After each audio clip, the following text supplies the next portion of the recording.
Saudara-saudara, tibalah kita pada bagian akhir dari pembelajaran konsep gamification dengan melihat contoh-contoh aplikasi atau tools yang sering dipakai dalam bermain di dalam proses pembelajaran. Kalau di Indonesia yang paling banyak dipakai itu setahu saya adalah Kahoot, Quizizz, Mentimeter, ya dan lain sebagainya. Nah, saya akan sharingkan beberapa model-model games yang biasa saya pakai. Ada ribuan banyaknya, Anda bisa pakai manapun. Mulai dari untuk anak TK sampai perguruan tinggi pun lengkap ada. Nah, seri pertama yang sering saya pakai, contoh pertama itu adalah seri Sims dan seri Tycoon. Ya. Jadi kalau Anda lihat The Sims, itu sebenarnya game yang dulu dibuat untuk proses pembelajaran. Kenapa? Karena game yang dibuat dalam The Sims ini, simulasinya itu, yang interaksi antara manusia itu dibuat sereal mungkin skenarionya. Bahkan di berbagai kampus di luar negeri itu dipakai untuk jurusan psikologi dan jurusan sosiologi. Ya, atau Tycoon ya. Tycoon itu Anda tahu ya, itu game mengenai industri tertentu.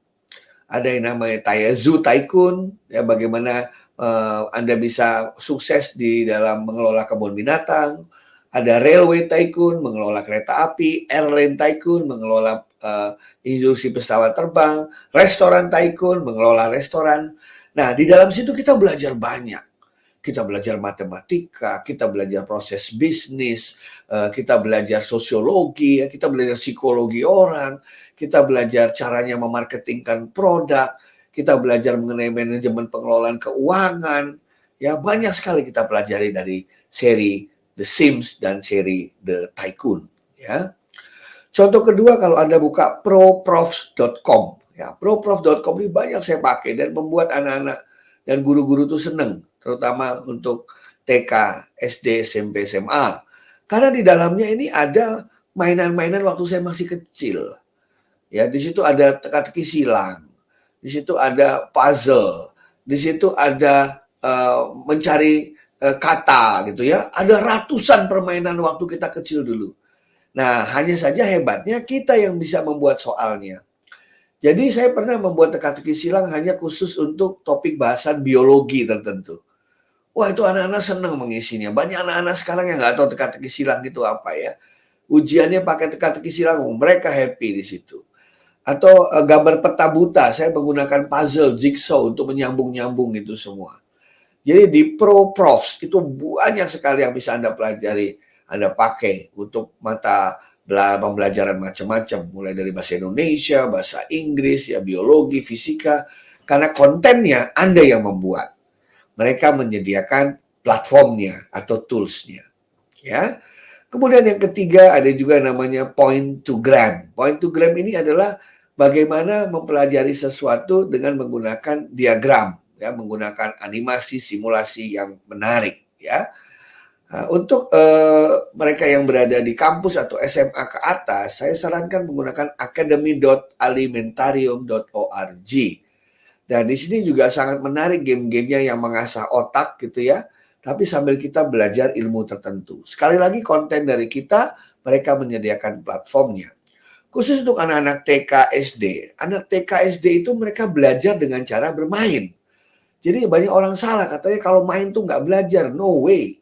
Anak-anak TK SD seperti waktu kita kecil dulu, justru kita belajar melalui bermain. Kita belajar melalui permainan. Oleh karena itu, ya saya sarankan Anda mencoba menggunakan yang namanya Ducksters, ya.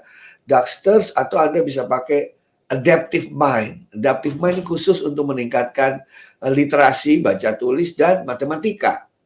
Ya, untuk SD kelas 1 sampai kelas 6. Atau education.com. Wah, ini untuk anak TK SD senang sekali. Anak-anak saya tergila-gila ketagihan belajar matematika, pertambahan, pengurangan, kali, bagi dengan menggunakan education.com. Animasinya sangat menarik. Demikian juga untuk anak-anak yang sudah beranjak menuju remaja, learninggamesforkids.com juga bisa menjadi salah satu yang kita pakai.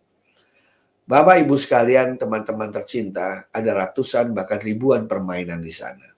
Kita sebagai pendidik harus mau belajar juga.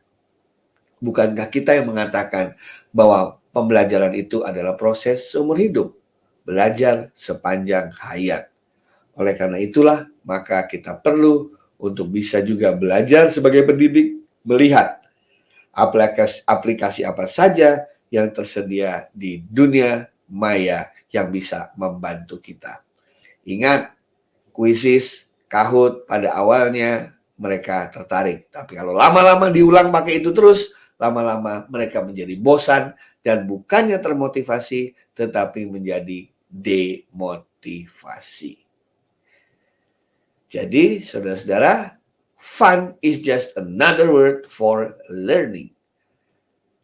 Itu kata penutup dari Ralph Koster yang mengatakan, kalau orang gembira, dia pasti belajar. Kegembiraan merupakan bagian dari proses belajar itu sendiri. Selamat menerapkan konsep gamification di kelas Anda masing-masing. Terima kasih.